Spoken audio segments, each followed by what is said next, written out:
Hello guys, good morning and welcome back to the channel. So आज हम जा रहे हैं थाने क्योंकि हमारी शूट प्लान हुई है और वो प्लान हुई है कल्पतरू द पार्क सिटी में।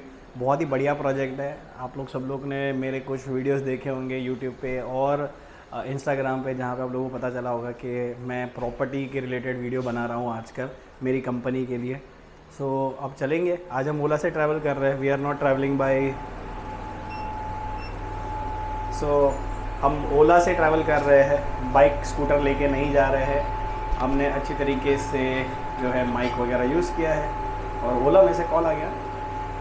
हेलो,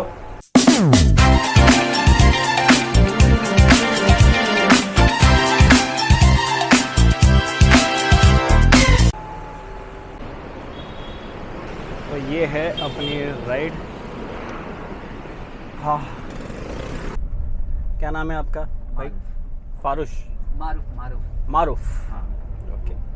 मारूफ भैया ने गाड़ी एकदम ठंडी करके रखी थी और ऊपर से गाड़ी क्लीन है। बहुत टाइम के बाद मेरे को ओला में ना क्लीन गाड़ी आई है, वरना जितनी बार भी मैंने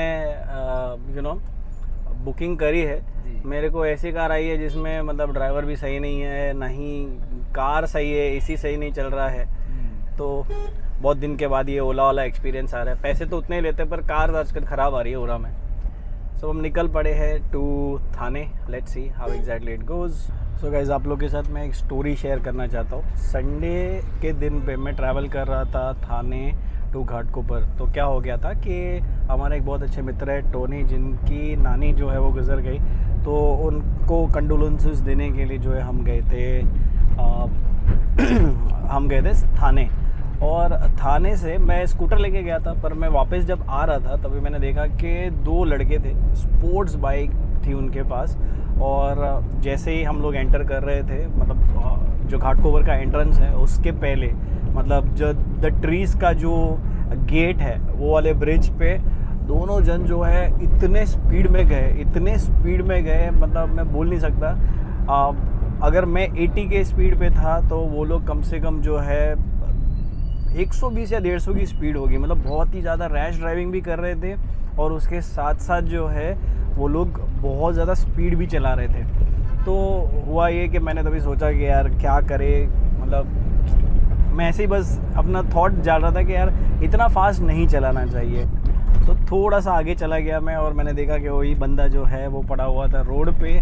और वो स्पॉट बता देता हूँ मैं आप लोग को। अभी हम लोग रोड की ये साइड से जाएंगे, बट दूसरे साइड पे अगर आप देखोगे तो ये वो एंट्रेंस है जहाँ से, मतलब अगर आप विक्रोली साइड से आ रहे हो फ्रॉम थाने, तो आगे जो है एक डिवाइडर लगता है जहाँ से आप सर्विस रोड पे जा सकते हो। सो ये ऑपोजिट वाला जो स्पॉट है ना, जहाँ से एंटर करते हैं, बिल्कुल वहीं पे पता नहीं बंदा क्या हो गया था, क्या मालूम। अच्छी खासी स्पोर्ट्स बाइक थी, मतलब एटलीस्ट 600 सीसी से लेके 1000 सीसी की स्पोर्ट्स बाइक थी और बंदा जो है लेटा हुआ था रोड पे। मुझे बहुत बुरा लगा। मैं स्टॉप नहीं कर सका अपना स्कूटर क्योंकि मैं भी स्पीड में था। तो मैंने आगे जाके सिग्नल तक मैंने वेट करने का ट्राई किया, पर वैसे ही सिग्नल भी ओपन हो गया। तो मैंने कॉल किया 100 नंबर पे और हेल्प के लिए मैंने कॉल किया। तुरंत मेरे को हेल्प मिली। उन्होंने मेरे को ये भी बोला कि आप पंतनगर पुलिस स्टेशन में एक बार जाके आओ। तो मैं पंतनगर पुलिस स्टेशन में भी गया। पंतनगर पुलिस स्टेशन में भी उन्होंने बताया कि हेल्प अभी भेज रहे हैं करके, तो आप जल्दी से मतलब चेक कर लो। और वो जैसे ही हुआ, विद इन 5 मिनट्स जो है मेरे को कॉल आने शुरू हो गए पुलिस इंस्पेक्टर्स के कि कहाँ पे स्पॉट है, हमको बताओ करके। तो Mumbai police was really very active on that particular part. मैं तारीफ़ करना चाहूँगा यहाँ पे कि जब मुंबई पुलिस को बताया गया तो विद इन ये सारी चीज़ें जो है विद इन 5 to 10 मिनट्स हो रही थी। और मेरे को कम से कम 2 या 3 कॉल्स आके गए जहाँ पे मुझे लोकेशन पूछा गया और मैंने लोकेशन बताया भी उनको, और वो लोकेशन पे भी पहुँचे। और उसके बाद जो है अनफॉर्चुनेटली एक्सीडेंट थोड़ा सा बुरा था जिसकी वजह से बंदा बच नहीं पाया। तो condolences to the family. But then guys, जितने भी स्कूटर पे ट्रैवल कर रहे हैं, बाइक पे राइड कर रहे हैं, सब लोग को एक छोटा सा रिक्वेस्ट है, please ride safely, rash driving मत करो।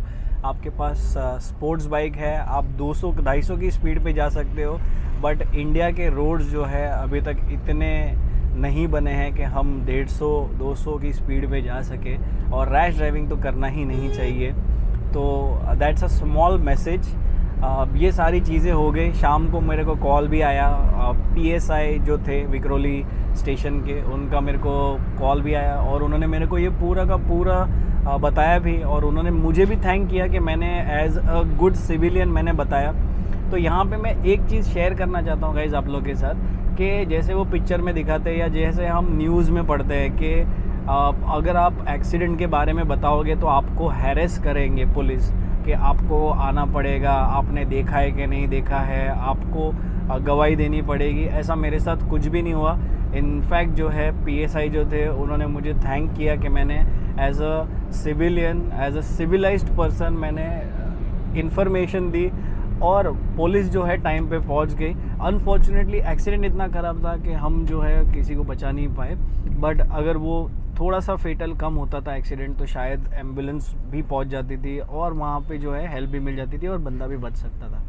तो ये मेरा एक छोटा सा एक्सपीरियंस रहा है। तो पुलिस कुछ परेशान नहीं करती है, वो सिर्फ आपको इसके लिए कॉल करते हैं ताकि आपके पास जो भी इंफॉर्मेशन है वो डॉक्यूमेंट कर सके, कि आप कौन है, आप कहाँ से हो, आपने क्या देखा, आपने क्या एक्सपीरियंस किया, क्या आप इन्वॉल्व थे उसमें या कौन इन्वॉल्व था। तो ये सारी चीज़ें जो है वो पूछते हैं। बाकी ऐसे अगर आप एक्सीडेंट रिपोर्ट करोगे तो पुलिस से कोई भी प्रॉब्लम नहीं होने वाला है आप लोगों को, दैट इज़ फॉर श्योर। ये होने के बाद दूसरे दिन मेरे को पुलिस से कॉल भी आया फीडबैक के लिए कि क्या आपको टाइम पे हेल्प मिली या नहीं मिली। तो ऑन दैट पार्ट मैं थैंक्स बोलना चाहूँगा मुंबई पुलिस को कि एक्शन फटाफट लिया। सिर्फ मेरा एक कंप्लेंट है यहाँ पे, मुझे जो है अप्रॉक्सीमेटली 2 से 3 मिनट जो है वेट करना पड़ा। शायद रोड पे कुछ तो हो रहा था, वहाँ पे किसी ने बीच में ब्रेक मार दिया था। तो मेरा सिर्फ एक ही कंप्लेंट है मुंबई पुलिस से कि आपके कॉल सेंटर का जो वेटिंग टाइम है वो 2 से 3 मिनट का था।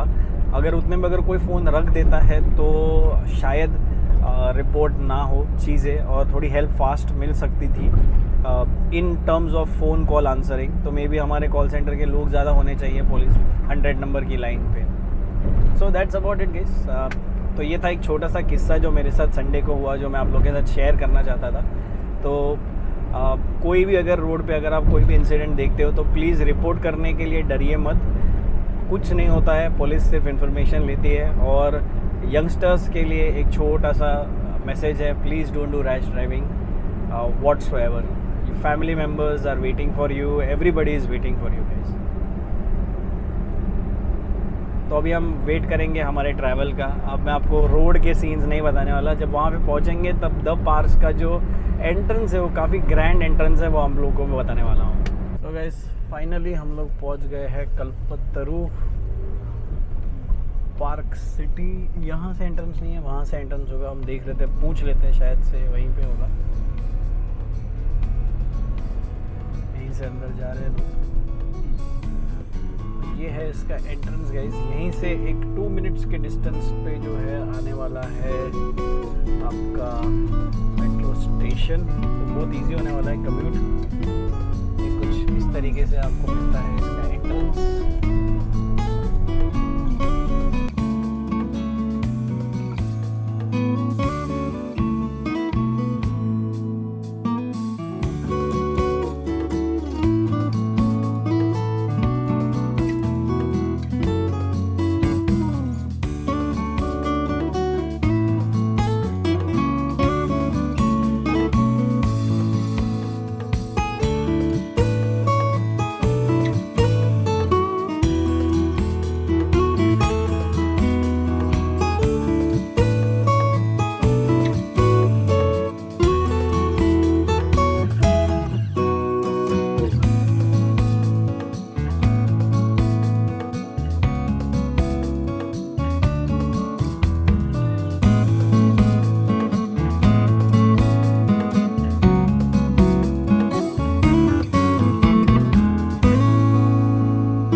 Thank you very much, bye.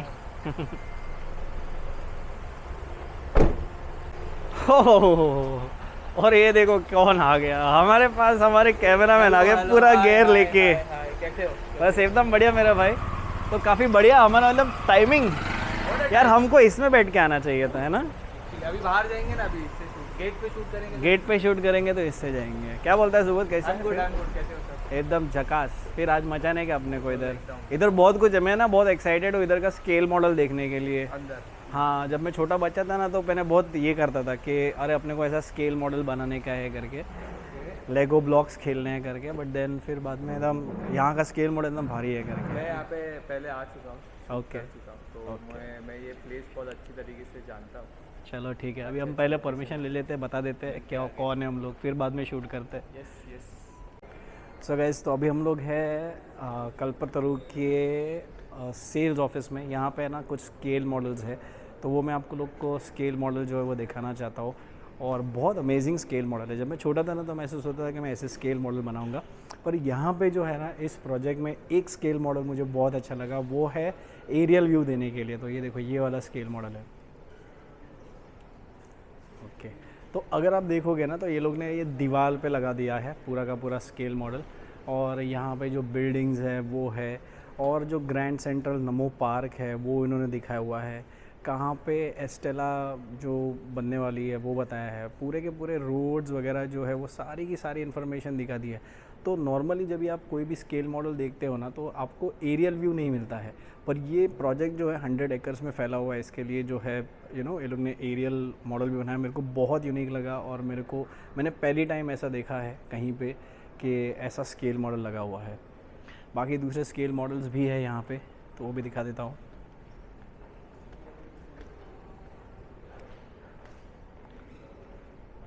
तो बेसिकली ये स्केल मॉडल है जो एस्टेला टावर्स है उसका। ये दूसरा वाला टावर जो है वो ऑलरेडी हो चुका है, बट इसका सबसे मेन हाईलाइट जो है वो ये पर्टिकुलर है। इस पर्टिकुलर प्रोजेक्ट में 8 एकर्स का पूरा 8 एकर्स का ओपन स्पेस है, और उसके साथ साथ इन्होंने क्लब हाउस भी दिया हुआ है। और यहाँ पे अगर आप क्लब हाउस देखोगे तो यहाँ पे आपको पूल, इन्फिनिटी पूल, ये सारी चीज़ें दिख रही है। और ये छोटी छोटी कार्स वगैरह बनाई हुई है। तो यार ये एकदम मस्त लग रहा है। जब मैं छोटा था तभी मेरे को बहुत ऐसा लगता था। और इसी क्लब हाउस का एक बड़ा वाला स्केल मॉडल जो है वो लोग ने यहाँ पे लगाया हुआ है। तो पूल को दिखाने के लिए जो है ना उन्होंने इस अंदर स्क्रीन डाली है, और उस पर ऐसी वेव्स हो रही है। तो ये है वो स्केल मॉडल। तो यहाँ पे पूरा का पूरा पूल एरिया है। उसके साथ साथ अगर आप देखो तो इन्फिनिटी पूल जो है इन्होंने बताया हुआ है। तो ये पूरा का पूरा 5 लेवल्स का इन्होंने पूरा स्केल मॉडल बनाया हुआ है। अंदर अगर आप देखोगे तो जिम्नाजियम वगैरह दिखा हुआ है। ये सारी की सारी चीज़ें हैं अंदर, ये बहुत सारी चीज़ें हैं। और ये वाला नीचे वाला ना बहुत इंटरेस्टिंग लगा मेरे को, क्योंकि यहाँ पे जो है ना उन्होंने पूरा का पूरा थिएटर बनाया हुआ है मसाज दिखाने के लिए। मसाज का जो पार्लर होता है वो दिखाया है। यहाँ पे स्पा रूम्स दिखाई है। यहाँ पे देखो छोटे छोटे स्पा के रूम्स बने हुए हैं। फिर यहाँ पे नीचे जो है इन्होंने स्क्वॉश का जो कोर्ट होता है वो दिखाया हुआ है। तो मतलब ना बहुत ही अमेजिंग है, देखने के लिए बहुत मज़ा आ रहा है। क्योंकि जब मैं छोटा था तो लेगो से ऐसे सारी चीज़ें बनाता था, तो आज ये स्केल मॉडल पे देख के बहुत ही बढ़िया लग रहा है। ये लाउंज एरिया है, फिर यहाँ पे कुछ कैफ़ेज़ है। तो मतलब ना मुझे तो बहुत अमेजिंग लग रहा है देखने के लिए, क्योंकि मैं हमेशा से ड्रीम करता था कि ऐसे सारे टॉयज़ जो होते हैं ना वो सारे। और देखो ये पिंक वाली चेयर्स देखो कितनी सही है। अगर आप देखोगे ये पिंक वाली चेयर्स जो है कितनी क्यूट चेयर्स है। अन्वेषा को ये पूरा स्केल मॉडल दे देना खेलने के लिए तो पूरा दिन भर खेलती रहेगी, क्या क्या एक्टिविटीज़ करेगी। ये यहाँ पे उन्होंने डेक एरिया बनाया है, बहुत प्यारा। छोटा टेबल, छोटी कुर्सी, एकदम मतलब देखो ना मेरी उंगली के हिसाब से ये इतना ही छोटा है। बहुत बढ़िया है, बहुत बढ़िया। मुझे ये पूल का आइडिया भी बहुत बढ़िया लगा, क्योंकि अगर आप पूल देखोगे तो आपको ऐसा लगेगा कि वेव्स आ रही है उसमें, बट ये वेव्स इसके लिए आ रही है क्योंकि नीचे ये लोग ने स्क्रीन डाली हुई है। और यहाँ पे नीचे अगर देखोगे तो आपको दिखेगा कि ये लोग ने जो है किड्स एरिया जो है वो दिखाया हुआ है। यहाँ पे अगर आप देखोगे तो किड्स एरिया है, बैडमिंटन कोर्ट जो है वो बताया गया है। सो यार एकदम मस्त, एकदम बढ़िया स्केल मॉडल बनाया है, पूरा इतना बड़ा स्केल मॉडल है।